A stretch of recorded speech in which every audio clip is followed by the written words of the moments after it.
नमस्कार, CSK news में आपका स्वागत है। तो दोस्तों, बड़ी अपडेट निकल के आ रही है। भारत में बजा 5G का डंका। प्रधानमंत्री मोदी ने किया लॉन्च। चाइना को लगा झटका। वॉइस कॉल, पहली वॉइस कॉल बात किया गया है। चाइना को लगा है करारा झटका, वो हम आपको बताएंगे कैसे। दूसरी बड़ी अपडेट निकल के आ रही है। ब्रिक्स देशों में विदेश मंत्री एस जयशंकर ने चीन का मुंह काला कर दिया है। जी हाँ, आतंकवाद के मुद्दे पर चाइना की बोलती बंद हो गई है, वो हम आपको बताएंगे। तीसरी बड़ी अपडेट निकल के आ रही है। भारत में पाकिस्तान में सिखों की हत्या पर भारत ने जताया कड़ा विरोध। कहा जिम्मेदारी निभाए पाकिस्तान सरकार, हत्या के दोषियों को करे दंडित। सिखों और हिंदुओं ने मिलकर जोरदार तरीके से किया विरोध प्रदर्शन। चौथी में आपको बताएंगे, जहां कैरिबियाई देश सेंट विंसेंट एंड ग्रेनाडाइंस के दौरे पे राष्ट्रपति को भी इस सड़क का नाम बदल किया इंडिया ड्राइव भारत मार्ग, यानी विदेशों में भी बदल रहा है भारत का डंका। भारत का मार्ग, वहां पर भी सड़कें का नाम बदल जा रहा है। तो एक एक करके आपको विस्तार से बताएंगे। जहां बड़ी खबर, ताइवान और गुआम पर मिसाइल हमले का अभ्यास कर रहा है चाइना, वो भी हम आपको बताएंगे। एशिया और प्रशांत के क्षेत्र में तनाव ने बढ़ाई यूएस की टेंशन। जापान और कोरिया के मायने हम क्या बताएंगे। और ज्ञानवापी मस्जिद को लेकर तत्काल कब्जाई जमीन को मुसलमान खाली करें। ये मुसलमानों ने जबरदस्ती कब्जा कर रखी है संपत्ति ज्ञानवापी की। हिंदू पक्ष ने सुप्रीम कोर्ट में ठोका दावा, दे सकता है सुप्रीम कोर्ट बड़ा फैसला। तो एक एक करके बताएंगे। जहां औरंगजेब लेन का नाम बदलने के लिए बाबा विश्वनाथ मार्ग को बैनर लगाया गया है, सरकारी अमला हरकत में आया है। तो ये एक एक करके आपको विस्तार से बताएंगे दोस्तों। जहां औरंगाबाद में औरंगजेब का मकबरा 5 दिनों के लिए बंद। एमएनएस की टिप्पणी के बाद एएसआई ने उठाया बड़ा कदम, यानी अब औरंगजेब के मकबरे को भी तोड़ा जाएगा, ये भी खबर है। तो एक एक करके बताएंगे, लेकिन उससे पहले छोटा सा निवेदन, अगर आपने चैनल को सब्सक्राइब नहीं किया तो पल के अपडेट के लिए चैनल को सब्सक्राइब करना ना भूलिए दोस्तों। इस देश की इंडियन आर्मी पे अगर आपको भी गर्व है तो इस वीडियो को लाइक करके ज़्यादा से ज़्यादा शेयर करें। दरअसल पहली बड़ी अपडेट निकल के आ रही है, आपको बता दें। प्रधानमंत्री मोदी ने लॉन्च किया 5G टेस्ट बेड। कहा 2G घोटाले से निकलकर 6G की तरफ बढ़ रहा भारत। सफलतापूर्वक 5G की हुई पहली कॉल। चाइना को लगा करारा झटका। भारत का दुनिया भर में डंका बज रहा है। दोस्तों, आपको बता दें, अब देश 2G से निकलकर 5G में पहुंच चुका है। प्रधानमंत्री मोदी ने इसका उद्घाटन कर दिया है, यानी आपका ऑफिशियल काम चुटकियों में होगा। कोई भी काम चुटकियों में होगा। देश तेजी के साथ आगे बढ़ेगा, तरक्की करेगा बिना किसी बफरिंग के। यही कारण है कि भारत में अब पहली 5G कॉल की टेस्टिंग भी हो गई है। और आपको बता दें, यहाँ पर पहली 5G कॉल की सफलतापूर्वक जो है वो टेस्टिंग के साथ साथ जनरेशन आगे बढ़ रही हैं। अब 4G का भी जमाना जाने वाला है। भारत 5G में एंट्री करने वाला है। अश्विनी वैष्णव ने बड़ा ऐलान करते हुए कहा है कि हमने IIT मद्रास में एक सफलतापूर्वक कॉल भी कर ली है, यानी व्हाट्सएप कॉल भी 5G के जरिए की गई है, और जो कि पॉजिटिव रिस्पांस देखने को मिला है। और भारत में 5G कॉल परीक्षण होने के बाद अब भारत का दुनिया भर में डंका बज रहा है। आपको बता दें, इसी बीच अब चाइना को बड़ा झटका लगा है और अब चीनी कंपनी के 5G और 4G नेटवर्क पर प्रतिबंध लग गया है। और यही कारण है कि आपको बता दें, चाइना को करारा झटका लगा है। भारत में 5G के सफल टेस्टिंग के बाद हुआवे जो कंपनी है, चीन की टेक्नोलॉजी के इस्तेमाल को लेकर दुनिया सतर्क हो गई है। और हुआवे पर अब पूरी तरीके से संकट के बादल फूट पड़े हैं। हुआवे पर पूरी तरीके से प्रतिबंध लग रहा है। हुआवे को रोका जा रहा है। किसी भी कीमत पर हुआवे को कंपनी को 5G की तकनीकी से लैस नहीं होने दिया जाएगा। पूरी दुनिया भर में ये कहीं ना कहीं एक तरीके से ये उन्होंने स्पष्ट कर दिया है और कहा है कि अब किसी भी कीमत पर हुआवे कंपनी को ठेका नहीं, और उसका जो 5G में डंका था वो रुकने वाला है। अगली अपडेट, ब्रिक्स देशों के शिखर सम्मेलन में शामिल हुए भारत के विदेश मंत्री एस जयशंकर ने उठाया बड़ा कदम। चाइना का मुंह काला कर दिया है सभी देशों के सामने। चाइना की बोलती बंद हो गई है। चाइना के विदेश मंत्री बोल नहीं पाए हैं। जी हाँ, दरअसल आपको बता दें, बड़ी खबर निकल के आई, जहाँ ब्रिक्स देशों के एक बड़ी बैठक हुई है जिनमें विदेश मंत्री एस जयशंकर ने भी हिस्सा लिया। ब्रिक्स को आतंकवाद, विशेष रूप से सीमा पर आतंकवाद के लिए जीरो टॉलरेंस का प्रदर्शन करना चाहिए।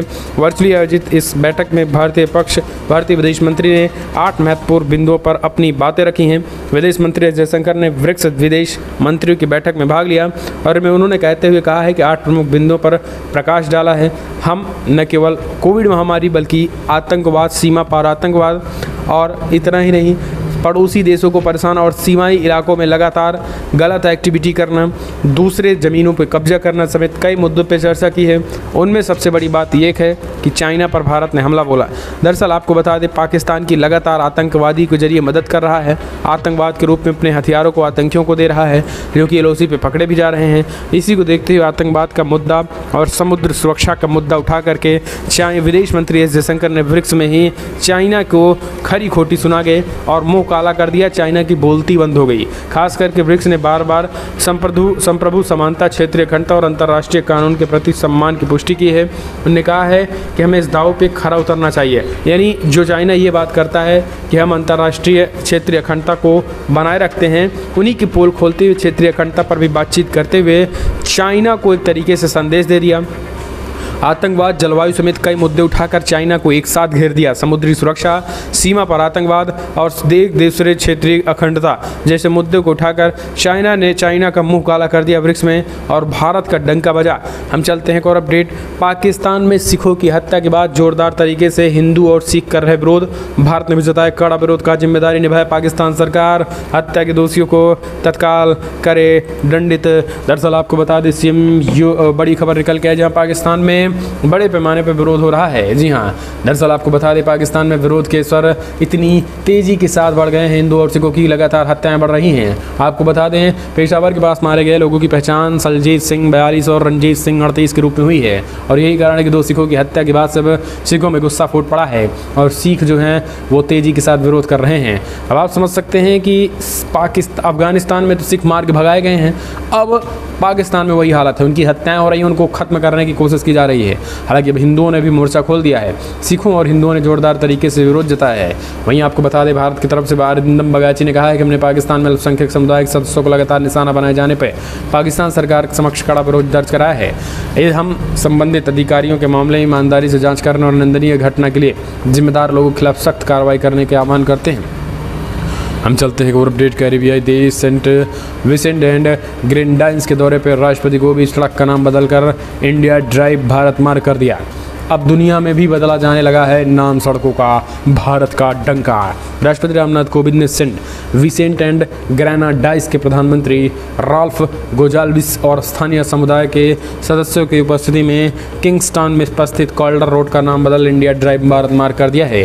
इस दौरान उन्होंने कहा है कि सेंट विसेंट एंड ग्रेनाडाइंस के साथ हमारी विकासात्मक साझेदारी सार्वभौमिक और भाईचारे की भावना पर आधारित है।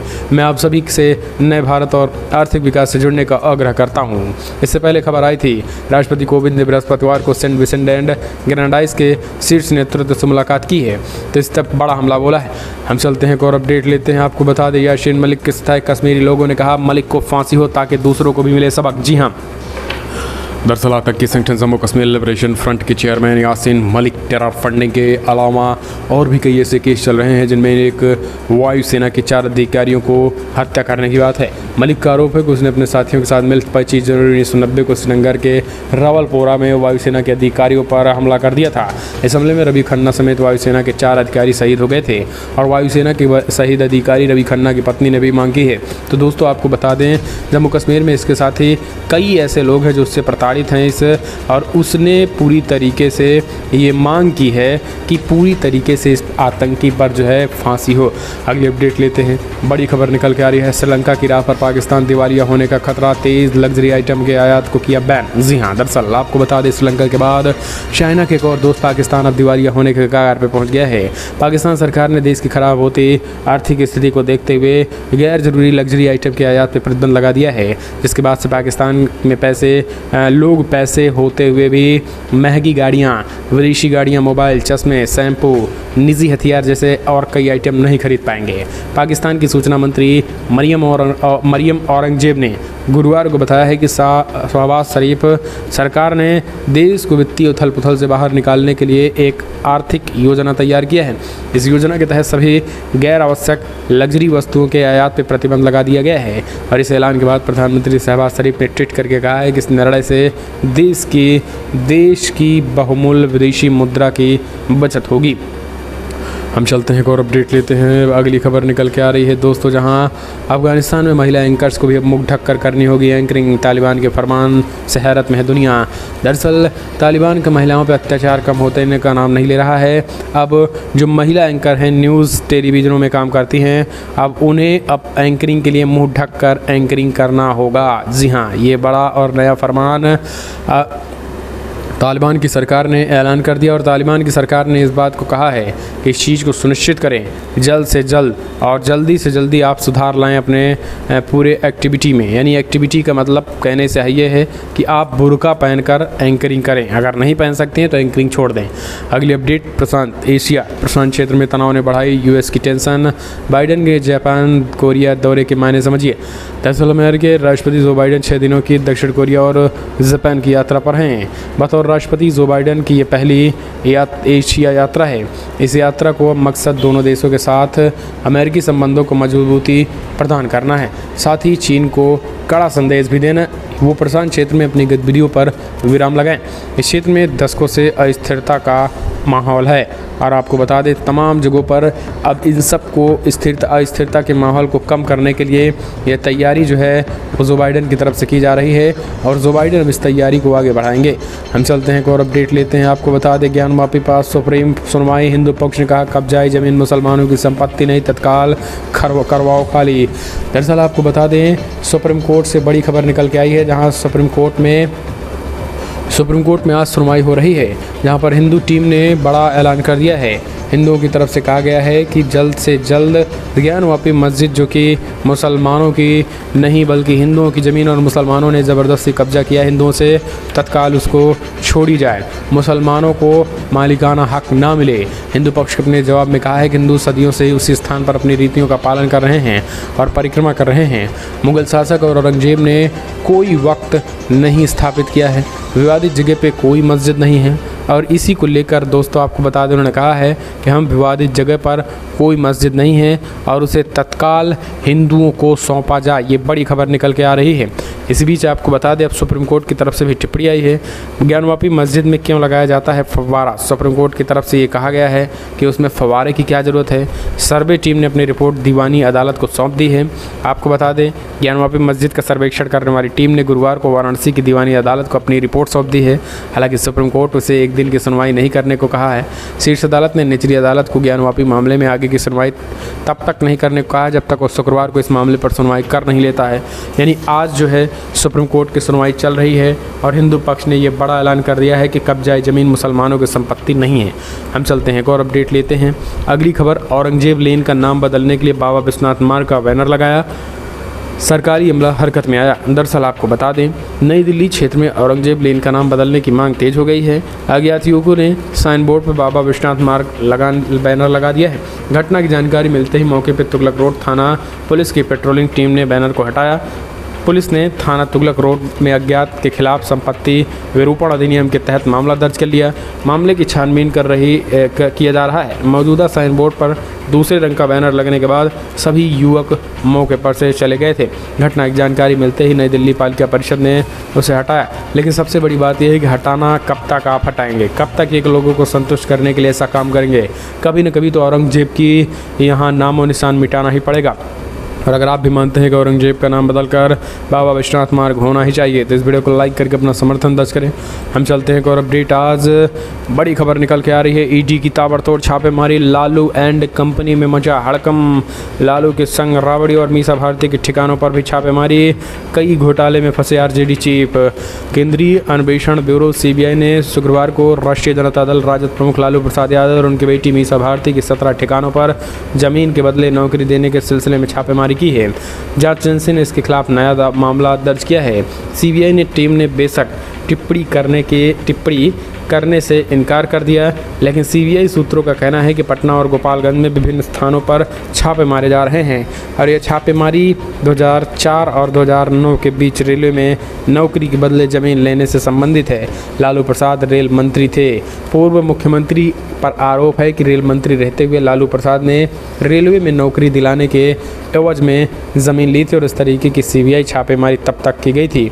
तो दोस्तों इस लगातार ईडी का एक्शन है और 17 ठिकानों पर छापेमारी जारी की गई। एक साथ कई जगहों पर ताबड़तोड़ 17 ठिकानों पर रेड किए गए हैं। हम चलते हैं एक और अपडेट। आजम खान, बकरी चोर आजम खान की हुई रिहाई, 27 महीने बाद जेल से रिहा। शिवपाल और दोनों बेटों ने स्वागत किया।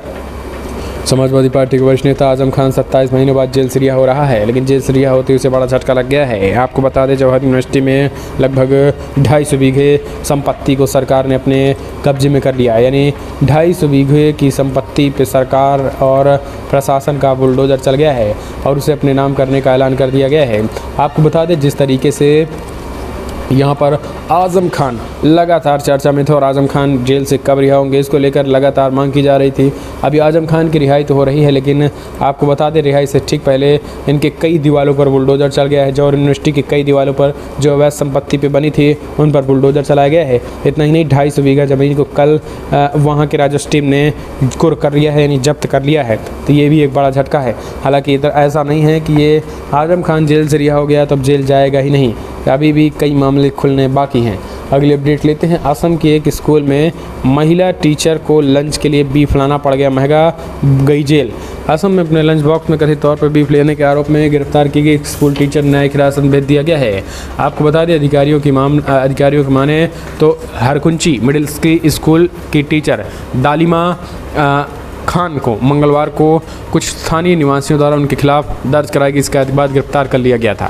गोलपारा जिले के अतिरिक्त पुलिस अधीक्षक मुख्यालय मृणाल डेका ने कहा है, गिरफ्तारी के बाद टीचर को बुधवार को अदालत में पेश किया गया, जहां उन्हें न्यायिक हिरासत में भेज दिया गया। असम में हेमंत विश्व शर्मा की सरकार है और ताबड़तोड़ एक्शन कर रहे हैं। आप बीफ खाने की तो छोड़, बीफ काटने की भी और बीफ पर किसी भी तरीके से चीज़ें करने पर एक्टिविटी पूरी तरीके से रोक है, वरना एक्शन कड़ा होगा। हम चलते हैं एक और अपडेट। प्रधानमंत्री नरेंद्र मोदी की पार्टी वर्करों को सलाह, अगले 25 सालों के लक्ष्य हो निर्धारित, लोगों की उम्मीदों को पूरा करने के लिए करे काम। राजस्थान की राजधानी जयपुर में प्रधानमंत्री नरेंद्र मोदी भारतीय जनता पार्टी के पदाधिकारियों को संबोधित करते हुए बड़ा ऐलान कर दिया। बैठक के दूसरे दिन शुक्रवार को प्रधानमंत्री मोदी ने पार्टी नेताओं को वर्चुअली संबोधित किया। प्रधानमंत्री मोदी ने बताया कि दुनिया की उम्मीद भरी नजरें भारत पर टिकी हुई हैं। भारत की जनता का भरोसा है भाजपा पर। प्रधानमंत्री ने पार्टी कार्यकर्ताओं को अगले 25 सालों के लिए लक्ष्य निर्धारित करने की सलाह दी है। साथ ही जनता की उम्मीदों को पूरा करने के लिए लगातार काम करने पर जोर दिया है, जो पार्टी की उम्मीद व भरोसे से नज़र देख रही है। प्रधानमंत्री मोदी ने अपने संबोधन में कहा है कि दुनिया आज भारत को बहुत उम्मीदों से देख रही है। ठीक वैसे ही भारत में भाजपा के प्रति जनता का एक विशेष स्नेह है। देश की जनता भाजपा को बहुत विश्वास से, बहुत उम्मीद से देख रही है। हमें आराम ही नहीं करना है। आज भी देश अधीर है, बेचैन है, आतुर है, क्योंकि हमारा मूल लक्ष्य भारत को उस ऊंचाइयों पर पहुंचाना है जिनका सपना देश की आज़ादी के लिए मर मिटने वालों ने देखा था। और प्रधानमंत्री ने आगे कहा है कि देश की जनता की ये आशा आकांक्षा हमारा दायित्व बहुत बढ़ा देती है। तो देश के भाजपा कार्यकर्ताओं और देश के युवाओं को कहीं न कहीं तरीके से संबोधित करते हुए पीएम मोदी ने बड़ी बातें कही हैं और उन्होंने कहा है कि अभी हमें रुकना नहीं है और हमें 25 सालों का लक्ष्य बनाना है। देश को हम कहां ले जा सकते हैं, इस पर हमें पूरी तरीके से सोचना, विचार करना चाहिए और हमें उसमें लग जाना चाहिए, अपने आप को खपा देना चाहिए। इस तरीके से प्रधानमंत्री मोदी ने देश के विजन को साकार करने की बात कही है। फिलहाल दोस्तों, फटाफट ब्रेकिंग न्यूज़ में इतना ही, लेकिन अगर आपको वीडियो पसंद आए तो लाइक करें, शेयर करें और अगर आप भी